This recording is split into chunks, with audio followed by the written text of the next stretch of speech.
السلام علیکم عزیز طلبہ، ہم قرآن مجید کے واقعات پڑھ رہے ہیں۔ اصحاب کہف کا حصہ اول ہم نے پڑھا تھا، دوسرے حصے کی طرف ہم جاتے ہیں۔ اصحاب کہف کا باہمی مشورہ اور توحید پر ایمان۔ نوجوانوں نے آپس میں مشورہ کیا کہ ہمارا رب تو وہ ہے جو زمینوں اور آسمان کا مالک ہے۔ ہماری قوم کو کیا ہو گیا ہے کہ بغیر کسی دلیل کے اللہ جل شانہ کی ساتھ شیر کرتے ہیں۔ اگر ہم نے بتوں کی پوجا کی تو یہ بہت بڑا ظلم ہوگا، اگر بت پرستی نہ کی تو بادشاہ ہمیں قتل کر دے گا، اب کیا کرے تو کیا کرے کیا۔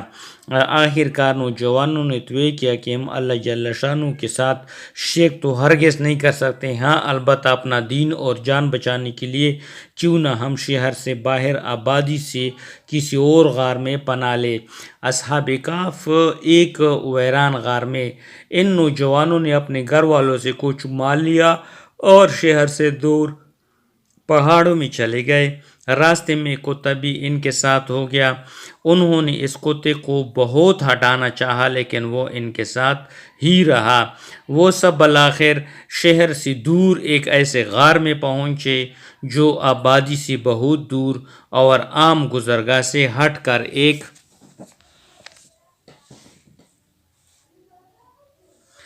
ویران جگہ پر تھا۔ غار اندر سے بہت کشادہ تھا۔ نوجوانوں کو یہ غار بہت پسند آیا اور انہوں نے اس غار میں پناہ لی۔ روزانہ صبح وہ اپنے ایک ساتھی کو پیسے دے کر بازار بھیجتے تاکہ وہ ان کے لیے کھانا لا سکے اور شہر کے حالات کا بھی کچھ پتہ کرتے رہے۔ وہ بہت احتیاط سے یہ کام کرتے رہے اور انہوں نے کسی کو کانوں کان اپنے ساتھیوں اور غار کا پتہ نہ چلنے دیا۔ اصحاب کہف حفاظت خداوندی میں۔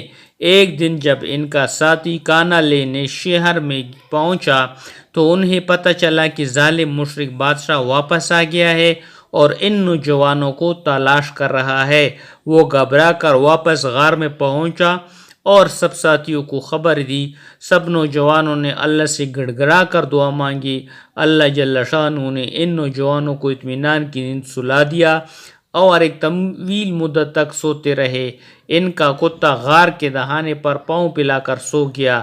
اللہ نے ان کی حفاظت کا ایسا انتظام کیا کہ سورج کی دھوپ براہ راست غار میں نہیں پڑتی تھی کیونکہ وہ شمالاً جنوباً تھا۔ نیز یہ بھی ایک احتمال ہے کہ غار کا مہلوک اگرچہ ایسا ہو کہ وہاں پر دھوپ لگتی تھی مگر وہ ان بزرگوں کی کرامت کی وجہ سے اللہ نے ان کو دھوپ سے محفوظ رکھا۔ اللہ جل شانہ نے غار میں سوتے ہوئے کروٹیں دلاتا رہا تاکہ ان کے جسم پر زخم نہ پڑ جائے۔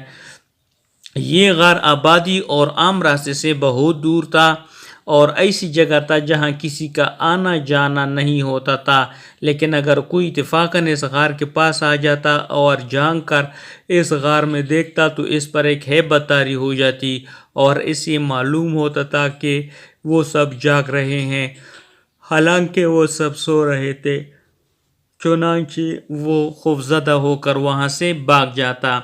ظالم بادشاہ کی واپسی اور اصحاب کہف کی تلاش۔ ظالم بادشاہ ٹراجان کچھ دنوں بعد اردن واپس آیا اور ان نوجوانوں کو اپنے پاس بلوایا۔ اسے بتایا گیا کہ وہ نوجوان شہر چھوڑ کر پہاڑوں میں جا چکے ہیں۔ چنانچہ بادشاہ نے انہیں بہت تلاش کیا لیکن وہ نوجوان بادشاہ کو نہ ملے۔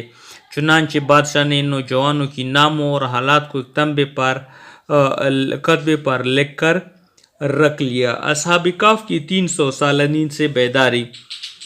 اللہ جل شانہ نے اصحاب کہف کو تقریباً 300 سال شمسی سال یا تقریباً 309 قمری سال تک سلائے رکھا۔ جب اصحاب کہف بیدار ہوئی تو وہ اپنی نیند کو معمول کی نیند سمجھ رہے تھے۔